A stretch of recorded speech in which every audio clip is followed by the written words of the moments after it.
કેન્દ્રીય ગૃહપ્રધાન અમિત શાહ રવિવારે કહ્યું કે મરાઠા યોદ્ધા રાજા છત્રપતિ શિવાજી મહારાજ માત્ર એક નામ નહીં પરંતુ એક વિચારધારા હતા, કારણ કે તેમની પ્રેરણાદાયી જીવનગાથાએ પેઢીઓને તેમની ભાષા અને ધર્મને ગર્વથી રજૂ કરવાનું અને તેમને નૈતિક ફરજો નિભાવવું અને સ્વરાજ પ્રાપ્ત કરવાનું શીખવ્યું હતું। તેમણે વધુમાં કહ્યું કે છત્રપતિ શિવાજી મહારાજના જીવન પર આધારિત થીમ પાર્ક શિવા સૃષ્ટિના પ્રથમ તબક્કાના ઉદ્ઘાટન સમયે આ નિવેદન આપ્યું હતું। થીમ પાર્ક લેખક અને કવિ બાબા સાહેબના સ્વપ્નને સાકાર કરવામાં પણ મદદ કરશે। છત્રપતિ શિવાજી મહારાજ તેમના કાર્યો માટે જાણીતા છે। થીમ પાર્કમાં holography project, mapping, miniature motion simulation, 3D 4D technology, light and sound ટેકનોલોજીનો પણ સમાવેશ કરાયો છે।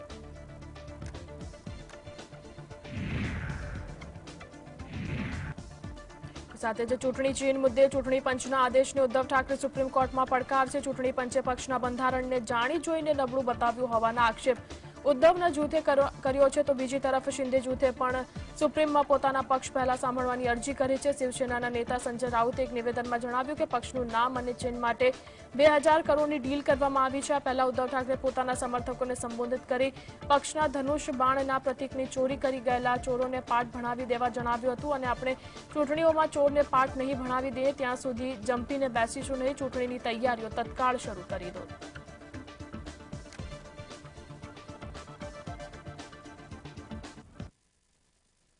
शिवसेना और शिवसेना का जो निशानी है तीर कमान, वो हमसे छीन लिया है। वो न्याय नहीं है, वो सत्य नहीं है, वो एक व्यवहार और व्यापार हो गया, खरीद लिया गया। और अब तक 2000 करोड़ रुपए की लेन देन उस मामले में हुई है, सिर्फ शिवसेना से चिन्ह और नाम छीनने के लिए। ये मेरा प्राथमिक अंदाज है, जिसे आप FIR कहते हो, first information report. This is FIR, ये मेरा FIR है। ये निर्णय खरीदा हुआ निर्णय। ગયા વર્ષે શિવસેનામાં વિભાજન થયા પછી ચૂંટણી પંચે તાજેતરમાં એકનાથ શિંદેની આગેવાની હેઠળના જૂથને પક્ષનું નામ અને પ્રતીક સોંપ્યું હતું। તો આ સાથે મહારાષ્ટ્રમાં છેલ્લા ઘણા દિવસોથી ચાલી રહેલા અસલી શિવસેના અને નકલી શિવસેનાના વિવાદને વિરામ મળ્યો છે। ઉદ્ધવ ઠાકરે જૂથે ઇલેક્શન કમિશનના નિર્ણય પર આક્રમક વલણ અપનાવ્યું છે કે જેને શિવસેનાના નામ અને પ્રતીકની ચોરી ગણાવી છે। આ વિવાદ પર પહેલીવાર મહારાષ્ટ્રના સીએમ એકનાથ શિંદેનું નિવેદન સામે આવ્યું। એકનાથ શિંદેના કેન્દ્રીય ગૃહમંત્રી અમિત શાહે કહ્યું કે શિંદેજી, તમે આગળ વધો, અમે તમારી પાછળ ખડકની જેમ ઉભા રહીશું, તેમ કેન્દ્રીય ગૃહપ્રધાન અમિત શાહે જણાવ્યું હતું।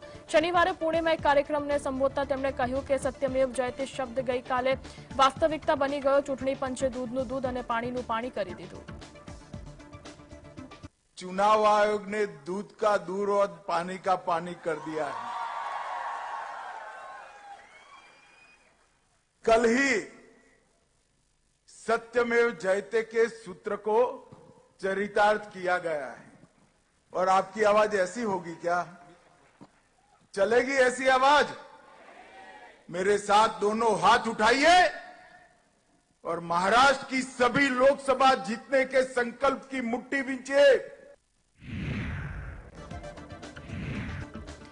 દરેક વ્યક્તિ છત્રપતિ શિવાજી મહારાજના યોગદાનથી વાકેફ છે। રવિવારે તેમની 393મી જન્મ જયંતિ ઉજવવામાં આવી રહી છે। દર વર્ષની જેમ આ વર્ષે પણ જન્મ જયંતિ નિમિત્તે નાગપુરમાં એક ખાસ કાર્યક્રમનું આયોજન કરવામાં આવ્યું હતું। ઐતિહાસિક મહેલ વિસ્તારમાં શિવાજી મહારાજની જન્મ જયંતિ પરંપરાગત રીતે ઉજવણી કરવામાં આવી હતી।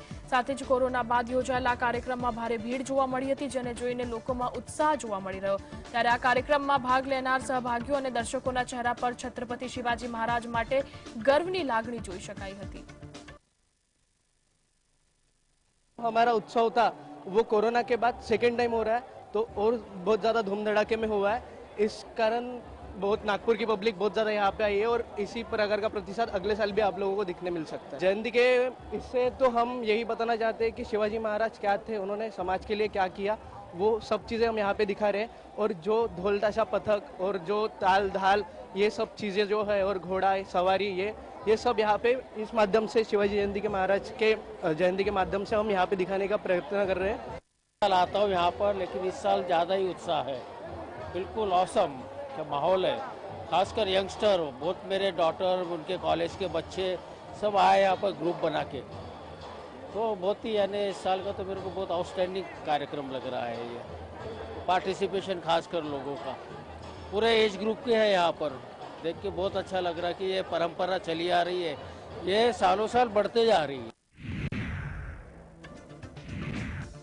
ભારત અને ઓસ્ટ્રેલિયા વચ્ચે બોર્ડર ગાવસ્કર ટ્રોફી અંતર્ગત 4 મેચોની ટેસ્ટ શ્રેણી ભારતમાં રમાઈ છે. ભારત અને ઓસ્ટ્રેલિયા વચ્ચે રમાઈ રહેલી ટેસ્ટ શ્રેણીની બીજી મેચનો રવિવારે ત્રીજો દિવસ હતો. દિલ્હી ટેસ્ટમાં ભારતની 6 વિકેટે શાનદાર જીત થઈ છે. આ સાથે જ ભારત સિરીઝમાં 2-0થી આગળ થઈ ગયું છે. બીજા દિવસે ભારતીય ટીમ તેની પ્રથમ ઇનિંગમાં 262 રનમાં સમેટાઈ ગઈ હતી, જેના કારણે કાંગારોને 1 રનની લીડ મળી હતી. ભારત તરફથી અક્ષર પટેલે 74 અને વિરાટ કોહલીએ 44 રન બનાવ્યા હતા. પહેલા ભારતીય ટીમના બોલરોએ ફરી એકવાર શાનદાર બોલિંગ કરી હતી, તો કાંગારો ટીમને મોટો સ્કોર કરવા દીધો ન હતો. ઓસ્ટ્રેલિયાનું પ્રથમ ઇનિંગ 263 રનમાં સમેટાઈ ગઈ હતી. ઓસ્ટ્રેલિયા તરફથી ઉસ્માન ખ્વાજાએ 81 રનની ઇનિંગ રમી હતી, તો આ સાથે જ પીટરે 72 રનનું યોગદાન આપ્યું હતું. ભારત તરફથી મોહમ્મદ શમીએ સૌથી વધુ વિકેટ લીધી હતી, તો આ સાથે જ રવિન્દ્ર અશ્વિન અને રવિન્દ્ર જાડેજાએ 3 વિકેટ લીધી હતી.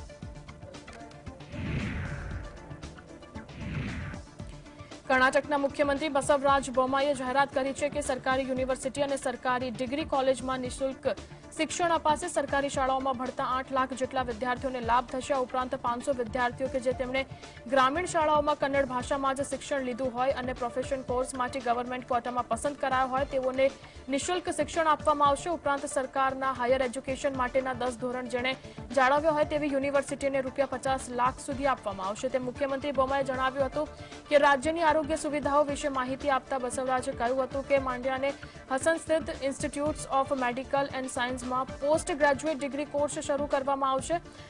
અમરાજ નાગદામાં 450 પથારીઓ સાથેની નવી હોસ્પિટલ પણ બનાવવામાં આવશે.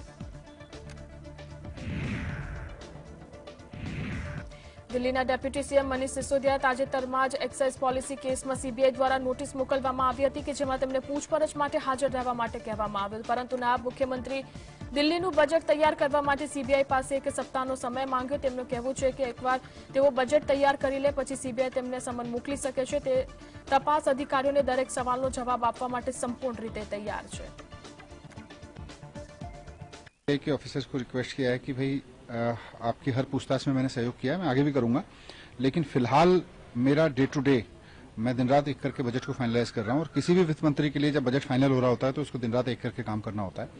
तो मैंने उनसे यही रिक्वेस्ट किया कि बजट की एक हफ्ता 5 दिन ये फरवरी के एंड में मुझे फिर से बुला लें, मुझे कोई दिक्कत नहीं है. उसके बाद मुझे कभी भी बुला लें, मैं सारे सवालों के जवाब दूंगा. एक्साइज पॉलिसी पे मेरे पास सारे सवालों के जवाब हैं.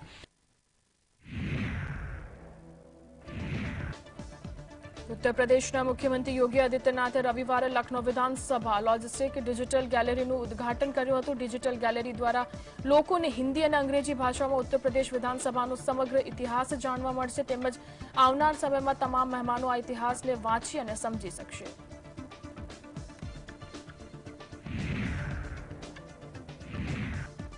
છત્તીસગઢની રાજધાની રાયપુરમાં 24 થી 26 ફેબ્રુઆરી દરમિયાન કોંગ્રેસનું 85મું રાષ્ટ્રીય અધિવેશન યોજાવા જઈ રહ્યું છે. અધિવેશન દરમિયાન કોંગ્રેસની નવી કાર્યકારી સમિતિની રચનામાં કયા નેતાઓને સ્થાન મળશે તેના પર રાજનીતિ પાર્ટીઓની નજર રહેશે. ત્યારે અધિવેશન મામલે માહિતી આપતા જયરામ રમેશે કહ્યું કે અમારું સંમેલન 24 ફેબ્રુઆરીથી રાયપુરમાં શરૂ થવા જઈ રહ્યું છે. આ કાર્યક્રમમાં 15,000 પ્રતિનિધિઓ અલગ અલગ રાજ્યમાંથી બોલાવવામાં આવ્યા છે. આ કાર્યક્રમ દરમિયાન જયરામ રમેશે નીતિશકુમારના નિવેદન મામલે પ્રતિક્રિયા આપતા કહ્યું કે ભારત જોડો યાત્રાની કોંગ્રેસ સાથે દેશ પર અસર પડી રહી છે. તેવા સમયે નીતિશકુમારનું જે નિવેદન સામે આવ્યું છે તેને અમે સ્વાગત કરીએ છીએ. તેમણે કહ્યું કે અમે વિપક્ષની એકતા અંગે પણ વાત કરીશું. અમે અમારી જવાબદારી જાણીએ છીએ. મજબૂત કોંગ્રેસ વિના વિરોધ શક્ય નથી. कि मुझे लग रहा है कि भारत जोड़ो के बाद सब लोग समझ आ गया कि हमको जो राहुल जी का जो मैसेज है, संदेश है, वो सभी जगह गया है. अभी नीतीश जी भी वही बात कर रहे हैं ना, राहुल जी भी वही कहा है कि सब हम हिंदुस्तान एक है, हम एकता चाहिए, भाईचारा चाहिए और ये नफरत के जो दुकान है वो बंद करना चाहिए. और वही कहा है नीतीश कुमार जी. हम खुश है कि राहुल जी के जो संदेश है नीतीश जी तक पहुंच गए हैं. તમિલનાડુના પટ્ટીપોલમ ગામથી doctor APJ Abdul Kalam satellite vehicle mission 2023 launch કરવામાં આવ્યું હતું. Martin federation doctor APJ Abdul Kalam international foundation અને સ્પેસ ઝોન ઇન્ડિયન સંયોગથી તૈયાર કરવામાં આવ્યું છે. આ કાર્યક્રમમાં તેલંગાણાના રાજ્યપાલ તિમલાઈ પણ તેમાં ઉપસ્થિત રહ્યા હતા. દેશની વિવિધ શાળાઓના 2000 વિદ્યાર્થીઓ દ્વારા 150 PICO ઉપગ્રહને ડિઝાઇન કરાયું હતું. તો આ ઉપગ્રહને રેકોર્ડ દ્વારા લોન્ચ કરાયું છે. નિવેદન મુજબ આ મિશન હેઠળ પસંદગીના વિદ્યાર્થીઓને વિજ્ઞાન, ટેકનોલોજી, એન્જિનિયરિંગ અને ગણિત વિશે જે છે જાણવાની પૂરી તક પડાય છે. તમિલનાડુની સંસ્થા માર્ટિન ફાઉન્ડેશન પ્રોજેક્ટના 85% ભંડોળ પૂરું પાડે છે. ઉલ્લેખનીય છે કે પસંદ કરેલા વિદ્યાર્થીઓને વર્ચ્યુઅલ ક્લાસ દ્વારા સેટેલાઇટ ટેકનોલોજી વિશે માહિતી અપાઈ છે. તેમાં ક્ષેત્રમાં અનેક તકો વિશે પણ માહિતગાર કરવામાં આવ્યા હતા. Was going to launch one hybrid rocket and 150 pico satellites. Successfully today we launched our rocket and we saw that 150 different payloads, live data also. So rocket successfully we launched. It will be a proud moment to us because we are the first hybrid rocket at the same time. This is our first attempt. In first attempt itself successfully we launched our mission. Bhimashankar જ્યોતિર્લિંગ મંદિરને લઈને આસામ સરકાર અને શિવસેના વચ્ચેનો વિવાદ વધી રહ્યો છે. હવે આ અંગે આસામના મુખ્યમંત્રી હેમંત બિસ્વા શર્માનું નિવેદન સામે આવ્યું છે. તેમણે કહ્યું કે વિવાદ કરવાની જરૂર નથી. ભીમાશંકર મંદિર હજારો વર્ષોથી છે. શિવપુરાણ અનુસાર તે આસામના કાપરોમમાં છે. અમે શિવ પુરાણ લખ્યું નથી. શિવસેના પર કટાક્ષ કરતા મુખ્યમંત્રી હેમંત બિસ્વા શર્માએ કહ્યું કે શિવસેના ભગવાન પર રાજનીતિ કરે છે. તેથી અમને પક્ષનું પ્રતીક ગાયબ થઈ ગયું છે. અમે શિવમાં માનીએ છીએ. સીએમ હેમંત બિસ્વા વધુમાં કહ્યું હતું કે ભીમાશંકર જ્યોતિર્લિંગ કામરૂપ રાજ્યમાં આખો અખંડ શિવ પુરાણમાં અને શિવ પુરાણ મુજબ ભીમાશંકર જ્યોતિર્લિંગ માનવામાં આવે છે.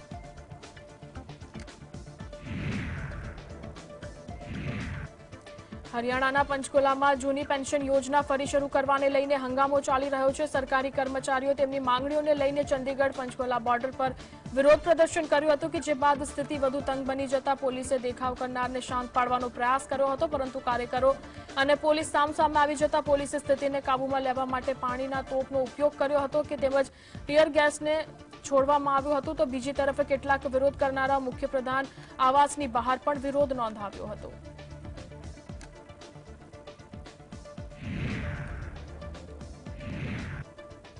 સાથે જ આવકવેરા વિભાગના સર્વે બાદ હવે બીબીસીએ દાવો કર્યો છે કે સર્વે દરમિયાન પત્રકારોને કામ કરતા અટકાવવામાં આવ્યા હતા. બ્રિટિશ મીડિયા ઓર્ગેનાઇઝેશને જણાવ્યું હતું કે સર્વેક્ષણ માટે દિલ્હી, મુંબઈ ઓફિસને પહોંચેલા આઈટી અધિકારીઓએ પણ પત્રકારો સાથે ગેરવર્તન કર્યું. બીબીસીની હિન્દી વેબસાઇટ પર પ્રકાશિત થયેલા એક લેખ અનુસાર સેન્ટ્રલ બોર્ડ ઓફ ડાયરેક્ટર ટેક્સીસના નિવેદનના વિરોધાભાસ કરે છે કે આ કોઈ પણ ઓળખ વિના જણાવે છે કે સર્વે એ રીતે હાથ ધરવામાં આવ્યો હતો કે લેખમાં કહેવામાં આવ્યું છે કે બીબીસીના પત્રકારોને ઘણા કલાકો સુધી કામ કરવાની મંજૂરી આપવામાં નહોતી આવી. આવકવેરા વિભાગના કર્મચારીઓ અને પોલીસ કર્મીઓ પણ અનેક પત્રકારો સાથે ગેરવર્તણૂક કરી હતી. બીબીસીએ વધુમાં જણાવ્યું હતું કે પત્રકારોના કોમ્પ્યુટરની તપાસ કરવામાં આવી હતી, તેમના ફોનને અટકાવવામાં આવ્યા હતા અને તેમની કામ કરવાની પદ્ધતિઓ વિશે માહિતી માંગવામાં આવી હતી.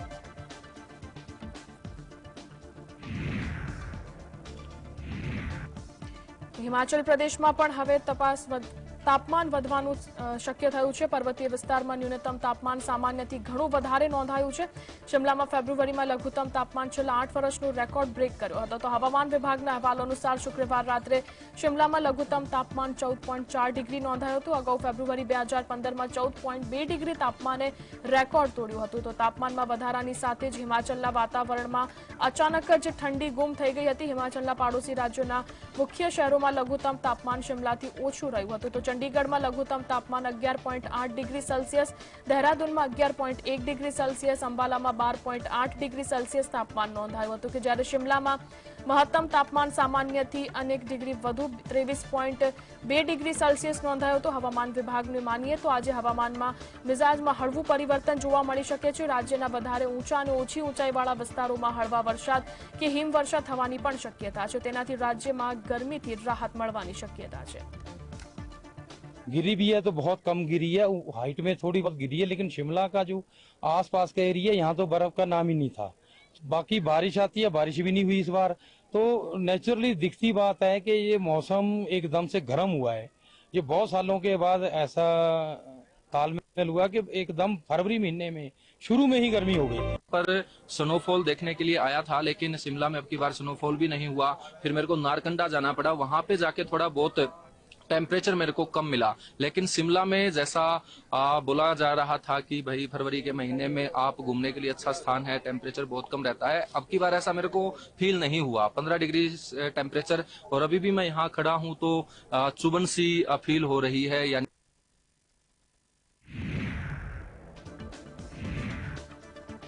દિલ્હી મુંબઈ એક્સપ્રેસવેના એક તબક્કાના લોકાર્પણ બાદ હવે નેશનલ હાઈવે ઓથોરિટી ઓફ ઇન્ડિયાએ અમુક વાહનોના પ્રવેશવા પર પ્રતિબંધ મૂકી દીધો છે.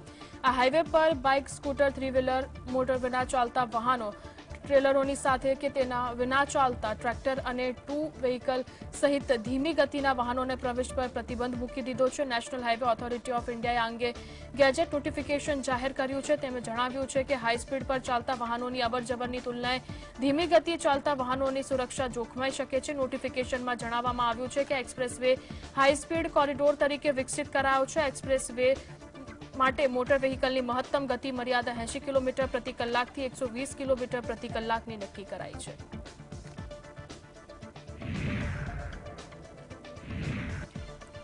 તુર્કીની ધરતી ફરી એકવાર ભૂકંપના જોરદાર આંચકાથી ધ્રુજી ઉઠી હતી. ભૂકંપની તીવ્રતા રેક્ટર સ્કેલ પર 5.2 માપવામાં આવે છે. યુરોપિયન મેડિટેરિયન સેન્ટરે જણાવ્યું હતું કે ભૂકંપ 10 કિલોમીટરની ઊંડાઈએ હતો. જો કે આંચકા પછી કોઈ મોટું નુકસાનના સમાચાર સામે નથી આવ્યા. તુર્કી અને સિરિયામાં 6 ફેબ્રુઆરીના ભૂકંપના મૃત્યાંક સતત વધી રહ્યો છે. બંને દેશોમાં અત્યાર સુધી મૃત્યાંક 46,000ને પાર ગયો છે. કાટમાળમાંથી મૃતદેહોને બહાર કાઢવા માટે ભારત સહિત 70થી વધુ દેશે અસરગ્રસ્ત વિસ્તારોમાં બચાવ અને રાહત કાર્ય માટે લાગ્યા છે. પ્રચંડ ભૂકંપને પગલે 84,000થી વધુ ઇમારતો પડી ગઈ હતી. તુર્કીમાં માત્ર 40,000થી વધુ મૃત્યાંક છે, જ્યારે પાડોશી સિરિયામાં 5,800થી વધુ લોકો મૃત્યુ પામ્યા છે. મોટી સંખ્યામાં લોકો બેઘર બન્યા છે, તો 20 લાખથી વધુ બેઘર લોકો તુર્કી અને સિરિયામાં આશ્રય સ્થાન મેળવ્યું છે.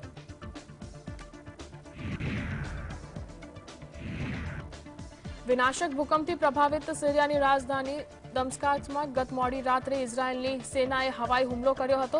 આ હુમલામાં 15 લોકો માર્યા ગયા હતા. હવાઈ હુમલામાં એક રહેણાંક મકાનને નિશાન બનાવવામાં આવ્યું હતું. સિરિયાની સમાચાર એજન્સી પ્રમાણે સ્થાનિક સમય અનુસાર લગભગ રાત્રે 12:30 કલાકે આ ભયંકર હવાઈ હુમલો કરવામાં આવ્યો હતો. હુમલામાં ઘણી રહેણાંક ઇમારતોને ધ્વસ્ત કરાઈ છે. મૃતકોમાં સૈનિકો પણ સામેલ છે, જ્યારે 15 નાગરિકો ઘાયલ થયા છે. જોકે હવાઈ હુમલા અંગે ઇઝરાયેલ તરફથી હજુ સુધી કોઈ પણ નિવેદન સામે નથી આવ્યું. ઇઝરાયેલ અવારનવાર હવાઈ હુમલાઓ દ્વારા આસપાસના વિસ્તારોને નિશાન બનાવે છે. ગત 6 ફેબ્રુઆરી તુર્કી અને સિરિયામાં 7.8ની તીવ્રતાના વિનાશક ભૂકંપ બાદ આ પહેલો હુમલો કરાયો હતો.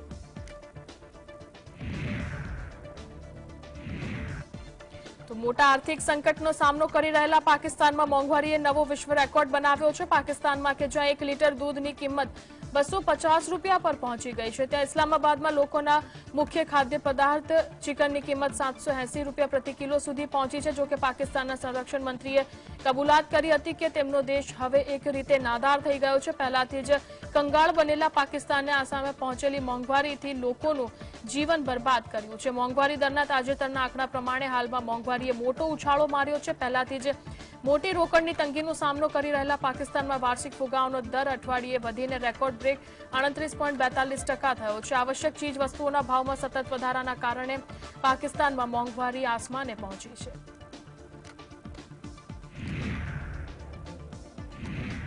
અમેરિકાના વિદેશ મંત્રી એન્ટી બ્લિંકન શનિવારે ચીનના ટોચના રાજકીય નેતા વાંગ જી સાથે મુલાકાત કરી હતી. આ મહિનાની શરૂઆતમાં અમેરિકાની સેના એક શંકાસ્પદ ચીનની જાસૂસ બલૂનને જે છે તોડી પાડવા માટે અમેરિકા અને ચીનના અધિકારીઓ વચ્ચે પ્રથમ વખત આમનો સામનો હતો. આ બંને ટોચના અમેરિકા અને ચીનના રાજનાયકો વચ્ચે વાર્ષિક મ્યુક સુરક્ષા સંમેલનમાં સામાન્ય બેઠક થઈ હતી. મુલાકાત દરમિયાન એન્ટની બ્લિંકને વાંગ ચીન અમેરિકાના હવાઈ ક્ષેત્રમાં જાસૂસી બલૂન મોકલવાના ગેરજવાબદારવાળું કૃત્ય કરીને ન કરવાની ચેતવણી આપી હતી. તો તે સમયે વાંગચીએ કહ્યું હતું કે બલૂનની ઘટના અંગે બાઇડન વહીવટતંત્રની ક્રિયાઓ વાહિયાત અને ઊંડાણપૂર્વક હતી, તેમજ અમેરિકા અને ચીનને બદનામ કરવામાં આવ્યાનો માધ્યમનો ઉપયોગ કરાતો હોવાનો આક્ષેપ લગાવ્યો. તુર્કી અને સિરિયામાં આવેલા ભૂકંપના 45,000થી વધુ લોકો માર્યા ગયા છે, ત્યારે ભારત સહિત અનેક દેશો તુર્કીને મદદ કરી રહ્યા છે. તેમાં હવે પાકિસ્તાને પણ તેનો સમાવેશ કર્યો છે. જોકે પાકિસ્તાનના હાઇટલાઇટ હદ પાર કરી દીધી છે અને તુર્કીએ જે રાહત સામગ્રી સમય પાકિસ્તાને મોકલી હતી તે હવે પાછી તુર્કીને પકડાવી દેવામાં આવી છે. પાકિસ્તાનના વરિષ્ઠ પત્રકાર શાહિદ મંજૂરે એક ખાનગી ચેનલના પ્રોગ્રામમાં દાવો કર્યો કે પાકિસ્તાન તરફથી તુર્કી મોકલવામાં આવેલી રાહત સામગ્રી એ જ છે કે જે તુર્કી પાકિસ્તાનમાં પૂર આવ્યું ત્યારે મોકલી હતી. કેટલી શરમજનક વાત કહેવાય કે પાકિસ્તાને તુર્કીને તેની જ રાહત સામગ્રી પકડાવી દીધી. તુર્કીને જે રાહત સામગ્રી મોકલવામાં આવી છે તે 21 કન્ટેનર કે જેમાં ટેન્કર, ચાદરો અને અન્ય જરૂરી ચીજ વસ્તુઓનો સમાવેશ થાય છે. પંજાબના ગુરદાસપુરમાં બીએસએફના એક ડ્રોન તોડી પાડ્યું હતું. તેની સાથે શંકાસ્પદ હેરોઇન પણ જપ્ત કરવામાં આવ્યું. શનિવાર રાત્રે આશરે 9:15 વાગે ભારત અને પાકિસ્તાનની સરહદ નજીક ગુરદાસપુર બોર્ડરના બીઓપી પર બીએસએફના જવાનોએ શંકાસ્પદ ડ્રોનની મૂવમેન્ટ જોઈ હતી. જ્યારે આ ડ્રોન ભારતીય વિસ્તારમાં દાખલ થયું તો એલર્ટ બીએસએફના જવાનોએ તેને ફાયરિંગ કરી તોડી પાડ્યું હતું. ડ્રોનવાળી જગ્યા પર કે જ્યાં બીએસએફના જવાનોએ તપાસ કરી ત્યાં 4 પેકેટ હેરોઇન પણ મળી આવ્યું હતું. મહત્વપૂર્ણ છે કે આ ડ્રોન મેડ ઇન ચાઇના હતું. તે 9 કિલો સુધી સામાન ઉપાડીને ઉડી શકે છે. છેલ્લા કેટલાક દિવસોમાં બીએસએફના પંજાબના ગુરદાસપુરમાં ભારત અને પાકિસ્તાન વચ્ચે આંતરરાષ્ટ્રીય સરહદે પાકિસ્તાની તસ્કરો સાથે અથડામણ બાદ 20 પેકેટ હેરોઇન સાથે હથિયારો તથા કારતૂસોનો ભંડાર જપ્ત કર્યો છે.